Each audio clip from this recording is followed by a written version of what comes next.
Bienvenue dans la chaîne SVT plus Carbal, toujours pour le renforcement des sciences de la vie et de la Terre au niveau du lycée. Je continue avec la première unité qui concerne les élèves du deuxième bac SVT plus PC. Cette unité, c'est quoi? C'est la consommation de la matière organique et flux d'énergie. Alors, استهلاك المادة العضوية وتدفق الطاقة. Alors, dans le chapitre, les vidéos, donc réviser les vidéos qui sont passées.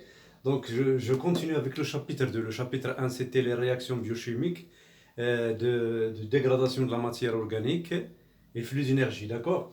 Alors, on a vu la respiration et la fermentation comme deux phénomènes donc, de synthèse d'ATP au niveau des cellules. D'accord? Maintenant, on va voir comment la cellule transforme cette énergie qui est chimique, l'ATP, en énergie, par exemple, mécanique, telle que la contraction musculaire, par exemple, les cellules musculaires. Donc, le chapitre 2, donc, c'est le rôle du muscle squelettique strié dans la transformation de l'énergie.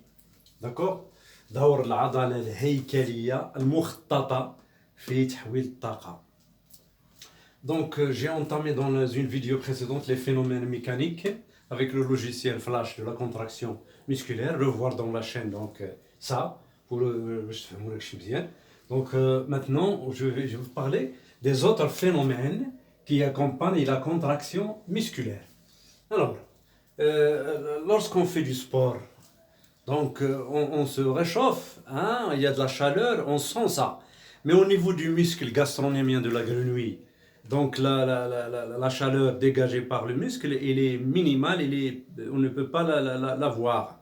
Donc il nous faut donc un dispositif expérimental pour mesurer cette chaleur. Donc c'est ce qu'on va voir aujourd'hui, c'est les phénomènes thermiques qui accompagnent donc la contraction musculaire avec on va résoudre un petit exercice, voilà. Alors, l'utilisation du thermopile, c'est quoi l'Amoud al-Harari ou bien le thermopile?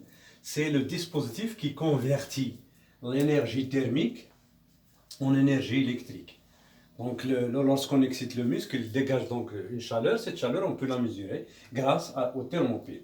Donc, ce thermopile, c'est un dispositif qui convertit l'énergie donc thermique en énergie électrique. Alors, les thermopiles génèrent une tension proportionnelle à une différence de température. A permis de mesurer la chaleur dégagée par un muscle gastronômien de grenouille au cours d'une secousse musculaire. Voir la figure ci-dessous. Donc, les résultats obtenus sont résumés dans les figures 2 et 3 ici. Donc, vous avez vu voilà, figure 1 par exemple. Donc, 1, donc 2 ici.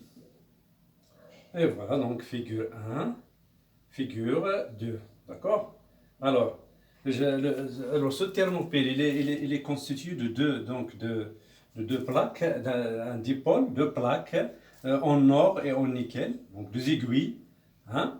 Alors, une aiguille, les deux aiguilles sont dans le muscle, on les met dans le muscle, et les deux autres, on les met dans une eau à température stable. De harara marji'iyya. Alors, les deux aiguilles donc en or ici, ils sont liés à un amplificateur. Voilà. Cet amplificateur, mudkhim, est lié à l'oscilloscope qui va enregistrer donc la chaleur dégagée par le muscle lorsqu'on l'excite. Donc vous avez ici l'électrode excitatrice.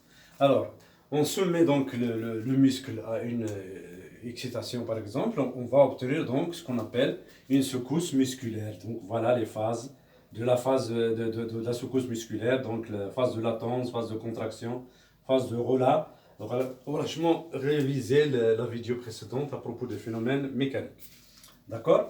Donc on a obtenu donc la chaleur dégagée sur l'oscilloscope comme cela. Comme voilà donc voilà donc c'est ici. Alors vous avez le muscle dégage deux types de chaleur. La chaleur primaire, dite primaire 1, et la chaleur retardée. La chaleur retardée 2 ici. Si c'est retardé, la chaleur retardée et la chaleur primaire. Chaleur, ici, primaire. Alors les questions. La chaleur, donc vous avez la chaleur primaire, on peut la subdiviser en chaleur de contraction et chaleur de compensation. Chaleur de compensation. Donc c'est en deux phases. Hein. Cette chaleur primaire, il est donc dégagé en deux phases. La première phase au cours de la contraction, la phase de contraction. Et on peut le subdiviser en deux. La chaleur de contraction, la chaleur de compensation. حرارة التقلص وحرارة الدعم. C'est ici. La chaleur de B, la chaleur de contraction c'est A. B c'est la chaleur de maintien ou bien de compensation. Alors l'autre partie il est dégagé au cours de la phase de relâchement. D'accord? La phase de relâchement, c'est ce qu'on appelle la chaleur de relâchement. Alors pour le deuxième type, donc c'est après la secousse musculaire. C'est ce qu'on appelle la chaleur retardée. Donc j'ai répondu à la première question, analyser ces résultats. J'ai analysé combien de types de chaleur dégage le muscle. Donc il dégage deux types de chaleur. Donc premièrement, le muscle dégage deux types de chaleur. Le muscle dégage deux types de chaleur. D'accord? Alors, la première, donc, c'est la chaleur primaire. Voilà. Donc, c'est 1, voir figure. Donc, j'ai déjà expliqué. Voir figure 1, figure 2. La chaleur retardée. La chaleur retardée. D'accord? Voilà. Ça, c'est en deux. D'accord? Alors, je récapitule. La chaleur, donc une chaleur dite primaire dégagée au cours de la secousse musculaire. On peut la subdiviser en deux. La chaleur de contraction, qui est dégagée au cours de la phase de contraction, et la chaleur la chaleur de compensation. Les deux, ils sont au cours de la phase de contraction. Pour la chaleur de relâchement, il convient à la phase de relâchement. Ici, relâchement, ici, contraction. Donc, pour la contraction, vous avez deux types. Vous avez la chaleur de contraction, proprement dit, et la chaleur de maintien. Pour la phase de relâchement, il est accompagné du dégagement de la chaleur qu'on appelle relâchement. Donc, après la secousse, il y a la chaleur retardée. Donc, pour la chaleur primaire, il est bref. Donc, de 0,1-0,3 secondes. Donc, il dure 0,3 secondes. Tandis que la chaleur retardée, 1 à 2 minutes. Il est long. Il est faible, donc il a une amplitude qui est faible, donc, mais il dure longtemps. D'accord? Alors, la deuxième question. Sachant qu'en absence d'oxygène, dans un milieu anaérobie, le muscle se contracte. D'accord? Donc, c'est grâce à la fermentation, souvenez-vous. Alors, libération de la chaleur primaire. Donc, ça, il y a libération de cette chaleur. La chaleur primaire. D'accord? Ça. D'accord? Alors, mais la chaleur retardée disparaît.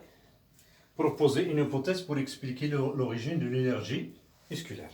Donc, deuxièmement, en absence d'oxygène. En absence d'oxygène, donc, le muscle, il continue, il se contracte. D'accord? D'accord? Alors, il y a la chaleur, comment? La chaleur primaire. Mais pas de chaleur retardée. En absence d'oxygène. Est-ce que ça veut dire ça? Ça veut dire que cette chaleur, il nécessite, pour qu'il sera produite, il nécessite l'oxygène. Donc, on en déduit quoi? On en déduit, voilà, on a l'hypothèse, donc on en déduit l'hypothèse suivante. L'hypothèse. Donc, cette chaleur dégagée, voilà, cette chaleur dégagée par le muscle est due à deux types de réactions. Deux types de réactions, réaction biochimique. Voilà. D'accord? Qui sont? Alors, les réactions anaérobies qui ne nécessitent pas anaérobie, hein, qui ne nécessitent pas d'oxygène, donc moins oxygène, d'accord, voilà, et qui sont la source de la chaleur donc primaire, d'accord. Les réactions aérobies, donc ça, ce sont des réactions donc de fermentation. Donc les réactions comment? Les autres réactions, les réactions aérobies, c'est-à-dire de respiration, d'accord, en présence d'oxygène bien sûr, présence d'oxygène, d'accord, qui dégage donc ici, qui dégage donc responsable de la chaleur retardée, la chaleur retardée. Ici donc ces réactions donc responsables de quelle chaleur? Responsable de la chaleur primaire, d'accord? La chaleur primaire. Donc j'espère donc que donc l'origine de l'énergie musculaire, elle est due aux deux types de réactions qui dégagent de la chaleur. Donc les réactions anaérobies qui ne nécessitent pas d'oxygène, responsables du dégagement de la chaleur primaire, donc ce sont des réactions de fermentation, et les réactions aérobies, qui se font donc, en présence d'oxygène, c'est la respiration, donc responsable de la chaleur retardée. Donc ça, on les appelle les phénomènes donc, thermiques et qui accompagnent donc la contraction musculaire. Donc arrêtez la vidéo donc, pour écrire ça. Abonnez-vous à la chaîne SVT plus Kabbal, vous n'aurez Inch'Allah que du nom.